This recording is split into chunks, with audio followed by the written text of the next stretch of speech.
फोड़ेंगे हो ज्यादा बम फोड़ेंगे। छठी घाटे हैदर हो बम फोड़ेंगे, हो बम फोड़ेंगे, हो बम फोड़ेंगे। सबसे बेसी बम इबर हम फोड़ेंगे।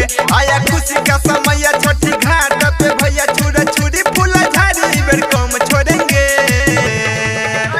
बम फोड़ेंगे हो ज्यादा बम फोड़ेंगे। छठी घाटे पनिया हम बम फोड़ेंगे, बम फोड़ेंगे, बम फोड़ेंगे। तोरो से बेसी बम हम फोड़ेंगे।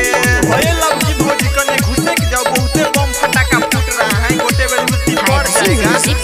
हेलो बम जिंदाबाद जिंदाबाद जिंदाबाद, पनिया बम जिंदाबाद जिंदाबाद जिंदाबाद। हिलाई देंगे पूरा इलाका, करेंगे रही रही धूम धड़ाका। लटिया बम जिंदाबाद जिंदाबाद जिंदाबाद। हिलाई देंगे पूरा इलाका, करेंगे रही रही धूम धड़ाका। बीच में जे कियो हो बोलेगा तो सुनो, ओकरो देख लेंगे एक धाका। रहते घाट सजल और डीजे लगल, रहते घाट सजल और डीजे लगल। खूब मस्ती करेंगे ना दम धरेंगे।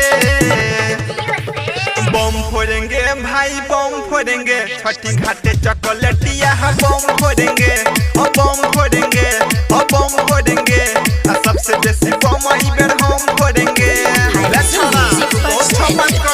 बच के रहना, इस में बम फोड़ देंगे नहीं तो। और हाँ डीजे वाला भाई अभी से जीवन सिंह का गाना बजने तो फुल साउंड में। और हाँ आवाज नहीं कमना चाहिए। बम सतरंगी उड़ेगा आकाश में, यही बेर छठ मनेगा झकास में। सतरंगी बम जिंदाबाद जिंदाबाद जिंदाबाद। बम सतरंगी उड़ेगा आकाश में, यही बेर छठ मनेगा झकास में। झोरा के झोरा बम रखने छियै, साल भर से छलिए छठ पूजा के आस में।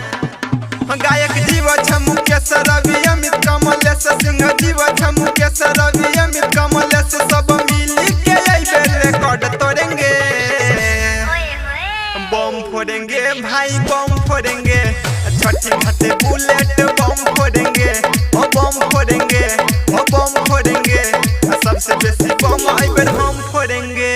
Singing by Jivat Singh।